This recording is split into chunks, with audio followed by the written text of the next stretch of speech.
Hello കൂട്ടുകാരെ, വളരെ important ആയിട്ടുള്ളൊരു കാര്യം ഷെയർ ചെയ്യാൻ വേണ്ടിയിട്ടാണ് ഞാൻ ഇന്ന് ഇവിടെ വന്നിരിക്കുന്നത്.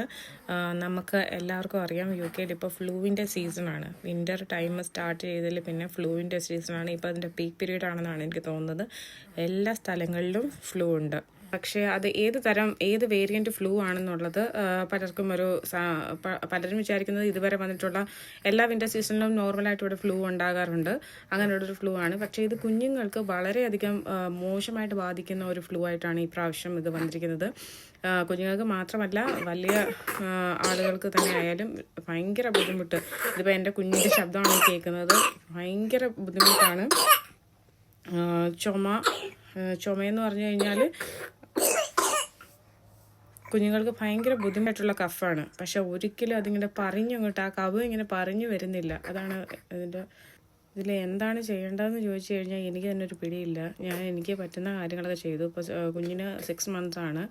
അപ്പം ഇതിൽ പാരസെറ്റമോൾ കൊടുക്കാൻ പറ്റത്തില്ല. പാരസെറ്റമോൾ എന്ന് പറഞ്ഞാൽ കാൽപോളാണ്, അത് കൊടുക്കാൻ പറ്റത്തില്ല.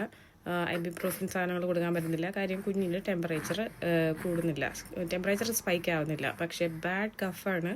അതുപോലെ ബ്രീത്തിങ് ഡിഫിക്കൽട്ടി ഉണ്ട്. അതുപോലെ ചെസ്റ്റിന് താഴെ സക്കിങ് ചെയ്തുകൊണ്ടിരിക്കുകയാണ്. ഇത്രയും സിംറ്റംസ് ഉണ്ടെങ്കിലും നമ്മൾ ഹോസ്പിറ്റലിൽ 2-3 GPയിൽ 2-3 തവണ പോയി. ഹോസ്പിറ്റലിൽ പോയി. There is no reply from any of them, like it's a serious thing, or it has to be treated, or antibiotics has to be given. Antibiotics തരാൻ പറ്റത്തില്ല. കാര്യം ഇതൊരു ബാക്ടീരിയൽ ഇൻഫെക്ഷൻ അല്ല, വൈറൽ ഇൻഫെക്ഷൻ ആണ്. But still they are not recommending any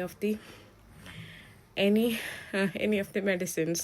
so നമ്മളെ Indians ആയതുകൊണ്ടായിരിക്കാം നമുക്ക് എന്തെങ്കിലും ഒരു അസുഖം ഉണ്ടെങ്കിൽ ഉടനെ തന്നെ നമുക്കതിൻ്റെ ഒരു മെഡിസിൻ കിട്ടിക്കഴിഞ്ഞാൽ നമുക്കൊരു ആശ്വാസമാകത്തുള്ളൂ. പക്ഷേ ഇവിടെ മെഡിസിൻ ഒന്നും അങ്ങനെ പ്രൊവൈഡ് ചെയ്യുന്നില്ല. ഇതൊരു വൈറൽ ഇൻഫെക്ഷൻ ആണ്. 7 days ആണ് ഇതിൻ്റെ ഡ്യൂറേഷൻ.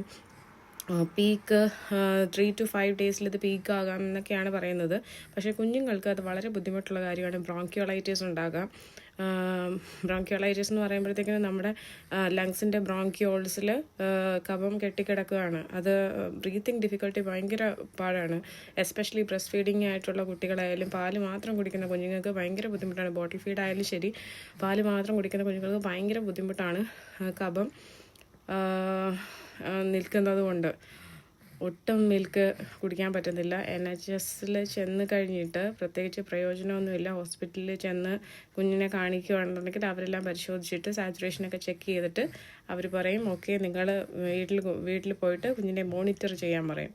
അതല്ലാതെ ഒന്നും ചെയ്യാൻ പോകുന്നില്ല. അതുകൊണ്ട് മാക്സിമം കുഞ്ഞുങ്ങളെയും കൊണ്ട് ഫങ്ഷനുകൾക്കോ അല്ലെങ്കിൽ ഔട്ടിങ്ങുകൾക്കോ ഒരുപാട് ആളുകൾ തിങ്ങി നിറയുന്ന സ്ഥലങ്ങളിലേക്കോ ഒന്നും ഇപ്പോൾ പോകാതിരിക്കുന്നതാണ് നിങ്ങൾക്കും നല്ലത്, കുഞ്ഞുങ്ങൾക്കും നല്ലത്. നിങ്ങൾ ഡ്യൂട്ടിക്കൊക്കെ പോകുന്നവരായിരിക്കാം, രാവിലെ ഡ്യൂട്ടിക്കോ രാത്രി ഡ്യൂട്ടിക്കോ ഒക്കെ പോകുന്നവരായിരിക്കാം പേരൻസ്. പക്ഷേ കുഞ്ഞുങ്ങളെ ഫുൾ ടൈം ലുക്ക് ആഫ്റ്റർ ചെയ്യാതെ ഒരു രക്ഷയുമില്ല. തീരെ പൊടി കുഞ്ഞുങ്ങളുള്ളവർക്കാണെങ്കിലും സ്കൂളിൽ പോകുന്ന കുഞ്ഞുങ്ങളുള്ളവരായാലും ശരി, ഭയങ്കര ബുദ്ധിമുട്ടാണ്. അപ്പം അതിൽ എല്ലാവരും ഒന്ന് ശ്രദ്ധിക്കണമെന്നാണ് എൻ്റെ ഒരു റിക്വസ്റ്റ്. ശരി.